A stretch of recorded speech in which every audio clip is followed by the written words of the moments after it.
Hi, I'm Ryan Finch, one of the co-founders of First Class Real Estate. Thanks so much for checking out our video. Today we're going to talk about vision. I find a lot of times brokers across the country are lacking that vision. You have the ability, you have the capability, but you just don't take the time to really draw out that vision. It's so important. I've had coaching, they've worked with me to help create a vision for what I wanted for my company. And today I want to take some of those tips and share them with you.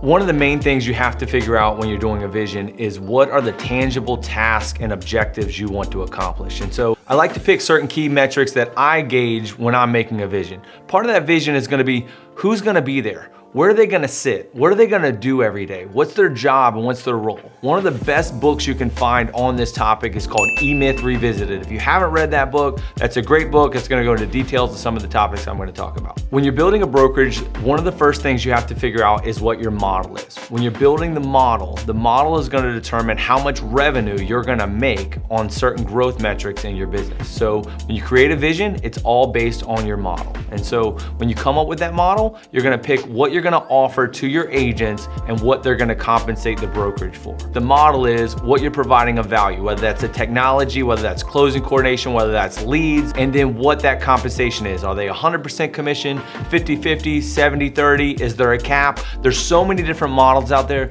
You have to decide where the market's going and why you're going to offer what you're going to offer. The second part of that is going to be that when you offer the model, you have to make sure you're giving more value than they're paying for, and that usually takes a loss.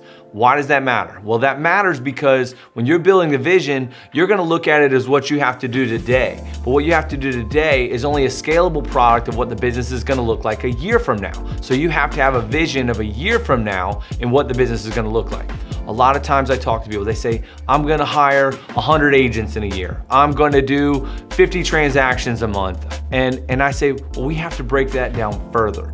How many agents are on what model so you know what revenue is coming in per agent? What is it going to cost you per agent? What's it going to cost you per transaction? That is going to be key parts to building this vision. Also, what profit do you want to make per month? We're going to dig into profit even more on another video as well, but you need to know on a monthly and annual goal, what do you want to make each month? A lot of people respond, I want to make as much as I can. But what you want to do is you want to figure out what that model will look like as you grow, and as you grow, what that profit will be corresponding. One of the key factors to also understand is what are the variable costs that will increase as your business increases. Sometimes it gets to a place where you create a vision, you've got an idea and you're gonna grow, but profit doesn't go with you. And now what happens is you're growing, you've got more agents, more transactions, you're out there bragging to the world about how great you are and how great your business is, but internally your accounting knows you're losing money, you're not making money, and it's really, really difficult. You're ready to throw in the towel, and that's what I wanna help you with. When you're creating this vision, you're also creating the vision of this company that's going to have all the internal pieces. The internal pieces of your business will dictate your profitability.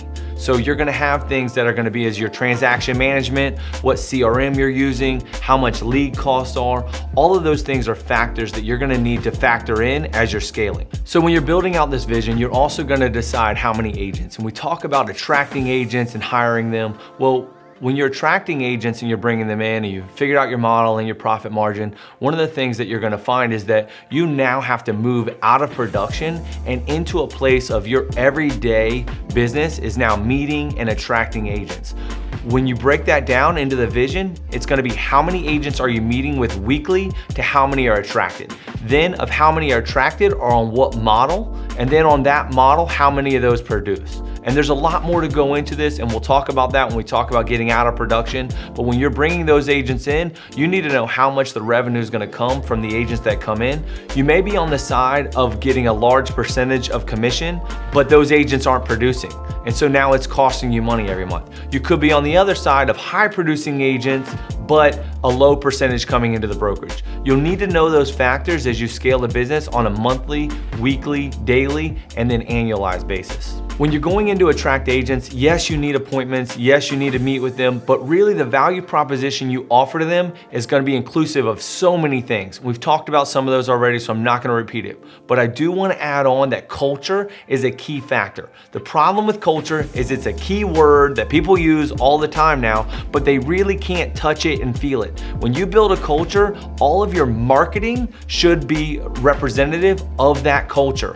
That's people coming together, that's people coming to events that they don't have to come to, but that is all dictated by you. How you celebrate your agents, how you attract top producing agents, how they find fulfillment, how they end up producing at a higher level.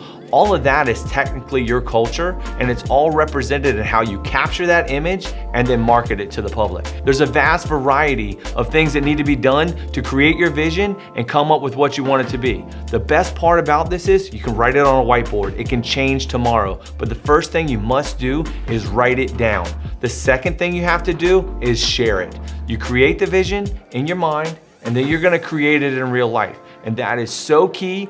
You have to stop, you have to create that vision. If you're the type that wants to wing it, then you're gonna struggle with this. But if you change this, it will change the outcome of your results. I'm here to help you. If you wanna reach out to me, I'll help you format that vision, and I'd love to help you do that.